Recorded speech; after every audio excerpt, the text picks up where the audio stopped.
Assalamualaikum warahmatullahi wabarakatuh. Kembali lagi dengan saya Amilatun Fauzila dengan NPM 17862060004.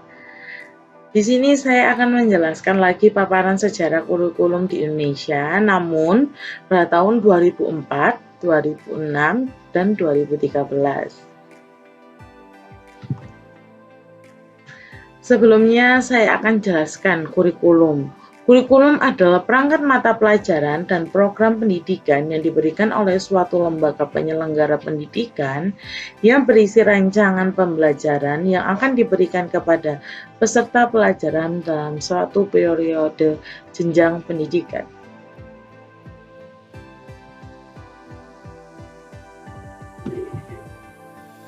Di sini saya akan memaparkan kurikulum pada tahun 2004 yang dinamakan kurikulum berbasis kompetensi, kurikulum pada tahun 2006 yang dinamakan kurikulum satuan pendidikan, kurikulum pada tahun 2013 yang dinamakan kurikulum 2013.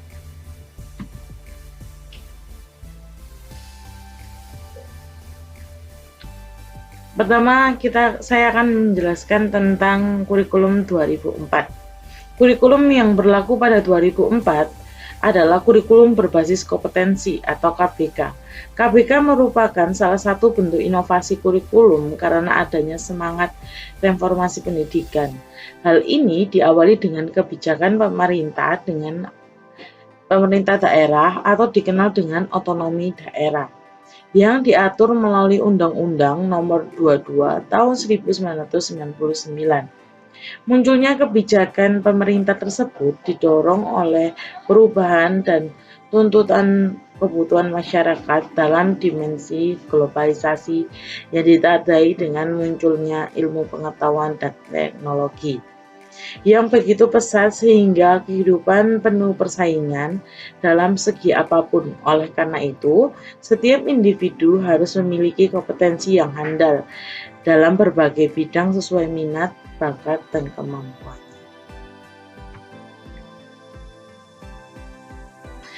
Ciri-ciri kurikulum 2004 yaitu menekankan pada ketercapaian kompetensi baik secara individual maupun klasikal. Jadi KBK memuat sejumlah kompetensi yang harus dicapai siswa dan kompetensi tersebut sebagai standar minimal atau kemampuan dasar.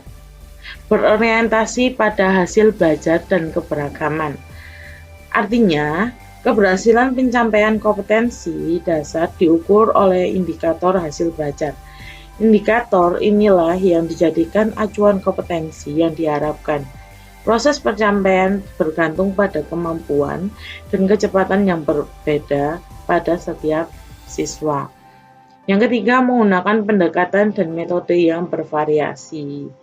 Jadi, guru menggunakan pendekatan dan metode yang bervariasi sesuai dengan keberagaman siswa. Yang keempat, sumber belajar bukan hanya guru, tetapi sumber belajar lain memenuhi unsur edukatif.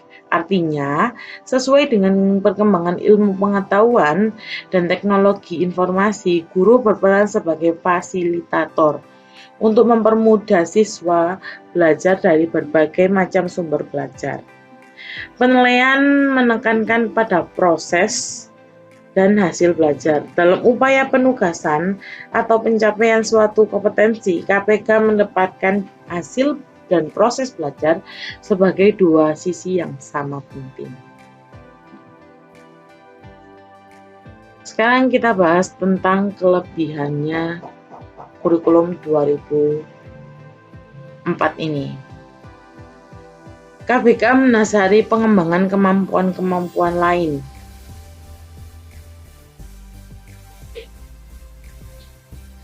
Penguasaan ilmu pengetahuan dan ilmu tertentu dalam suatu pekerjaan, kemampuan memecahkan masalah dalam kehidupan sehari-hari, serta aspek kepribadian dapat dilakukan secara optimal berdasarkan standar kompetensi tersebut.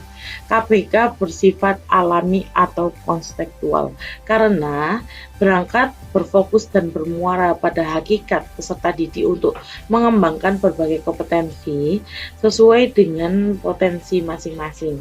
Dalam hal ini, peserta didik merupakan subjek belajar dan proses belajar berlangsung secara alamiah dalam bentuk bekerja dan mengalami berdasarkan standar kompetensi tertentu, bukan transfer pengetahuan atau transfer knowledge. Selanjutnya, mengembangkan pembelajaran yang berpusat pada peserta didik atau student oriented. Peserta didik dapat bergerak aktif secara fisik ketika belajar dengan memanfaatkan indera seoptimal mungkin dan membuat seluruh tubuh dengan pikiran terlibat dalam proses pembelajaran.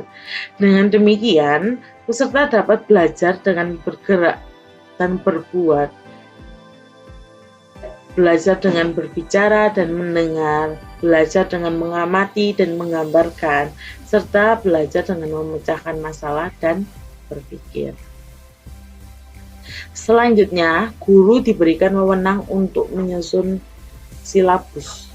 Di sini guru diberikan wewenang disesuaikan dengan situasi dan kondisi di sekolah atau daerah masing-masing sesuai mata pelajaran yang diajarkan.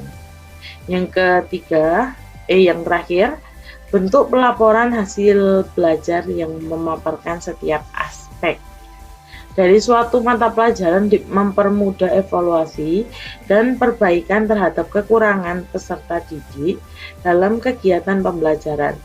Penilaian yang menekankan pada proses memungkinkan peserta didik untuk mengeksplorasi kemampuannya secara optimal dibandingkan dengan penilaian yang berfokus pada konten.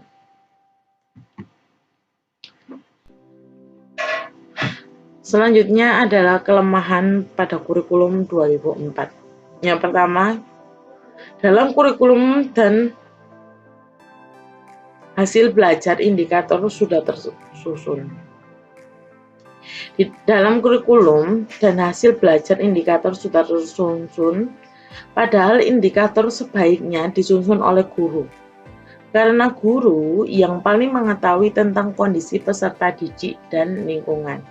Yang kedua, konsep KBK sering mengalami perubahan.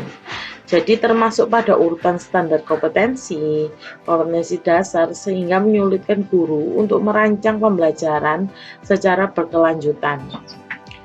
Yang ketiga, paradigma guru dalam pembelajaran KBK. Paradigma guru dalam pembelajaran KBK masih seperti kurikulum sebelumnya yang lebih pada teacher centered atau orientation. Yang keempat, memandang kompetensi sebagai sebuah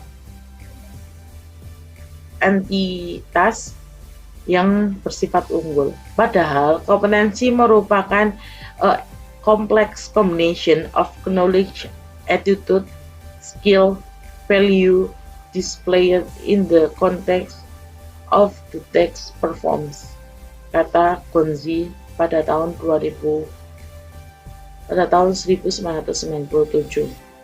Sistem pengukuran perilaku menggunakan paradigma behaviorisme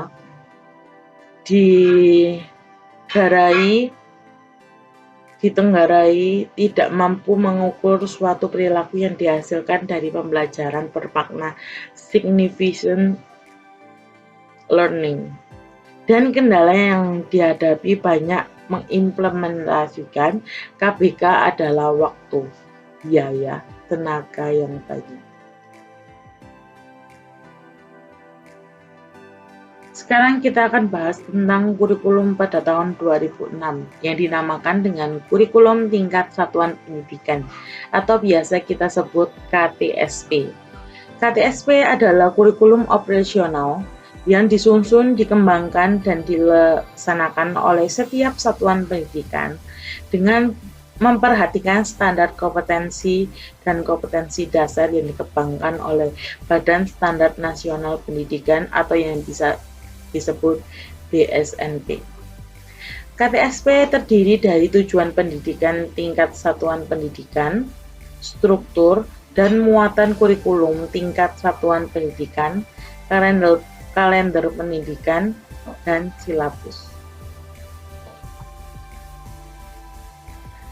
Ciri-ciri kurikulum 2006 yaitu LTSP memberikan kebebasan.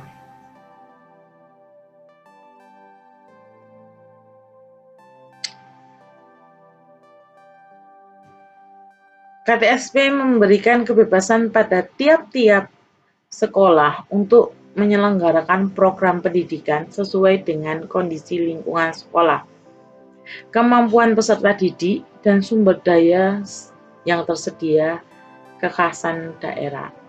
Yang kedua, orang tua dan masyarakat dapat terlibat aktif dalam proses pembelajaran. Yang ketiga, guru harus mandiri dan kreatif. Yang keempat, guru diberi kebebasan untuk memanfaatkan berbagai metode pelajaran. Tujuan kurikulum tingkat satuan pendidikan. Secara umum, tujuan yang diterapkan dalam KTSP adalah untuk memandirikan dan memberdayakan satuan pendidikan melalui pemberian wewenang atau otonomi kepada lembaga pendidikan.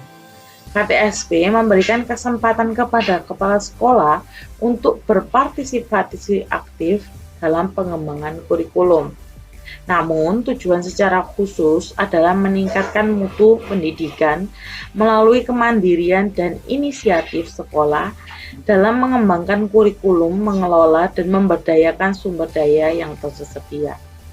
Yang kedua, meningkatkan kepedulian warga sekolah dan masyarakat dalam mengembangkan kurikulum melalui pengambilan keputusan bersama.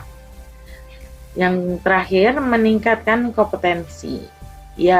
Meningkatkan kompetensi yang sehat antar satuan pendidikan tentang kualitas pendidikan yang akan dicapai. Sekarang kita akan bahas kelebihan pada kurikulum ini.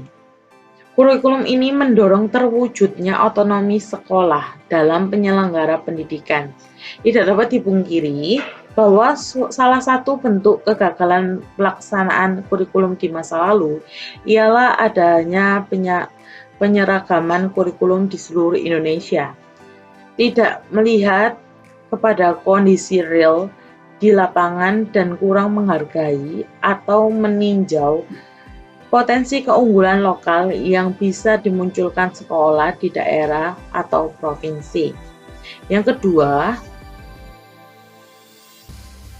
mendorong para guru, kepala sekolah, manajemen sekolah, atau pihak sekolah untuk meningkatkan kreativitasnya dalam penyelenggaraan program-program pendidikan yang dapat tercapai dengan yang tujuannya adalah mencapai pendidikan berkarakter. Selanjutnya, untuk mengantisipasi permasalahan pendidikan, namun secara umum KTSP bisa diandalkan sebagai patokan menghadapi tantangan masa depan dalam pembekalan keterampilan peserta didik. Yang terakhir, peserta didik tidak hanya dituntut untuk menghafal, namun lebih penting adalah belajar proses, sehingga mendorong peserta didik untuk meneliti, mengaplikasikannya dalam kehidupan sehari-hari. Kelemahan kurikulum satuan tingkat dasar. Kurangnya sumber daya manusia yang diharapkan mampu menjabarkan KTSP pada kebanyakan satuan pendidikan yang ada. Minimnya kualitas guru dan sekolah. Yang kedua, kurangnya ketersediaan sarana dan prasarana yang mendukung sebagai kelengkapan dari pelaksanaan KTSP. Yang ketiga, masih banyak guru yang belum memahami KTSP secara komprehensif, baik konsepnya, penyusunnya, maupun prakteknya di lapangan. Yang ketiga, ketidakpahaman mengenai apa dan bagaimana melakukan evaluasi pada portofolio. Karena ketidaksiapan ini, mereka kembali pada pola assessment lama dengan tes-tes dan ulangan-ulangan yang kognitif based semata. Selanjutnya, pola kurikulum lama yang terlanjur mengekang kreativitas guru. Sekarang kita akan bahas mengenai kurikulum tahun 2013 yang saat ini sedang dipakai dan dikembangkan terus, yaitu kurikulum 2013.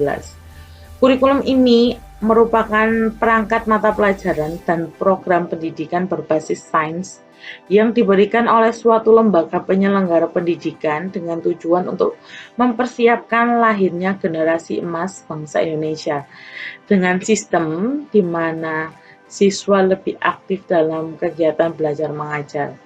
Titik beratnya pada kurikulum 2013 ini bertujuan untuk mendorong peserta didik atau siswa agar lebih baik dalam melakukan observasi, bertanya, bernalar, mempresentasikan apa yang mereka peroleh atau mereka ketahui setelah menerima materi pembelajaran.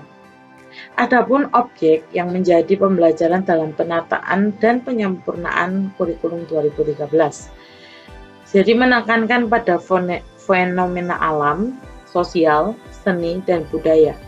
Berbeda dengan kurikulum sebelumnya, kurikulum 2013 ini lebih menekankan pada 3 aspek, yaitu afektif, psikomotor, dan kognitif.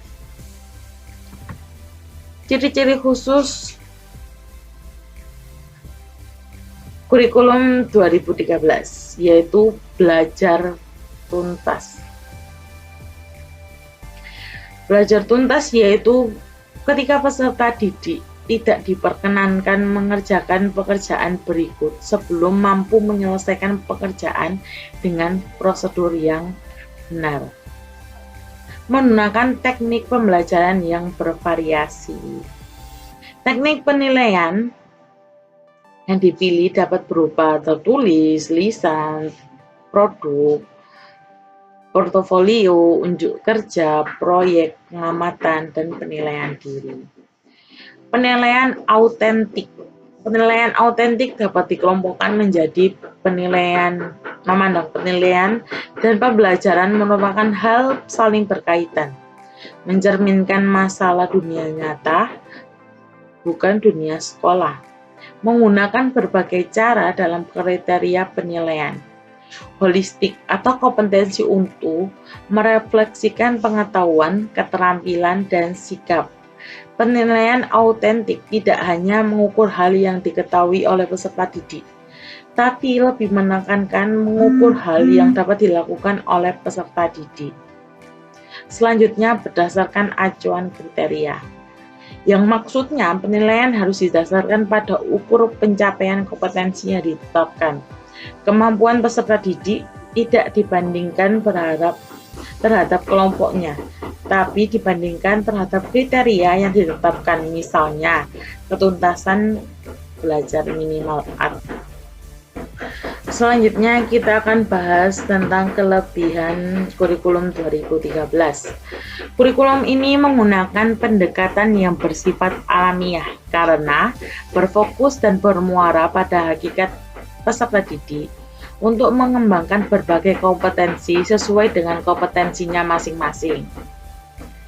Selanjutnya lebih menekankan pada pendidikan karakter. Selain kreatif, inovatif, pendidikan karakter juga penting yang nantinya terintegrasi menjadi satu. Misalnya, pendidikan budi pekerti luhur dan karakter yang harus diintegrasikan ke semua program studi. Selanjutnya, asumsi dari kurikulum 2013 adalah tidak ada perbedaan antara anak desa ataupun anak kota. Seringkali anak desa cenderung tidak diberikan kesempatan memaksimalkan kompetensi mereka. Yang terakhir, kesiapan terletak pada guru. Jadi guru juga harus terpacu kemampuannya melalui pelatihan-pelatihan, pendidikan calon guru untuk meningkatkan kecepatan profesionalisme secara terus-menerus. Selanjutnya adalah kelemahan kurikulum 2013. Kelemahannya yang pertama, pemerintah seolah melihat semua guru dan siswa memiliki kapasitas yang sama pada kurikulum 2013. Guru tidak pernah dilibatkan langsung dalam proses pengembangan kurikulum 2013. Selanjutnya, tidak ada keseimbangan antara orientasi proses pembelajaran dan hasil kurikulum 2013. Keseimbangan sulit dicapai karena kebijakan ujian nasional atau UN masih diberlakukan. Jadi kesimpulan pada